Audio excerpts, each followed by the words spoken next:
turabasuhuje aho muherereye hose mukomeze kugubwa neza mu bice bigiye bitandukanye by'u Rwanda, abari mu majyaruguru, mu majyepfo, mu burasirazuba, mu burengerazuba, mwese mukomeze kugubwa neza cyane.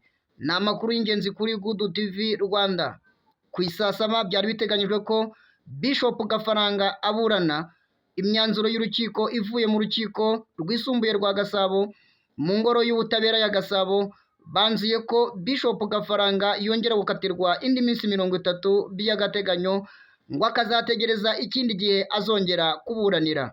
Ngira ngo abakunzi ba Bishop Gafaranga bakomeje kugaragaza akababaro ndetse n'agahinda kenshi, by'umwihariko umugore we Annette Murava mu marira menshi ndetse n'agahinda kenshi, ababajwe n'umugabo we ukomeje kuba mu maboko ataraye. Wakwibaza ngo se Bishop Gafaranga bizarangira bite? Byari biteganyijwe ko uyu munsi ku isasaba ari buze kuburana, ariko birangiye n'ubundi akatiwe indi minsi 30 y'agateganyo, akazategereza ikindi gihe azongera kuburanira, ubwo azaba ategetswe kuzaburana. Kandi noneho byitezwe ko Bishop Gafaranga, wakwibaza ngo mbese tubyitege gute? Ese Bishop Gafaranga azaburana abashe gutsinda?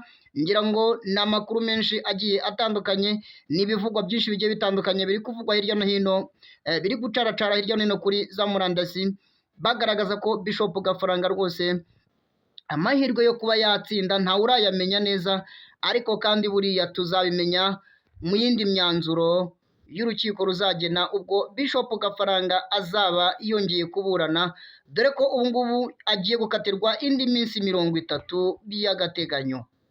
Ni amakuru kuri Good TV Rwanda, nk'ibisanzwe nkwibutsa ko turakanda kuri subscribe, nicyo gihe cyo kubikora mu ibanga rikomeye cyane, ukaba uteye inkunga amakuru, ibiganiro ndetse n'ibyegeranyo byose bica kuri Good TV Rwanda. Mukomeze kugubwa neza mwamfuramye.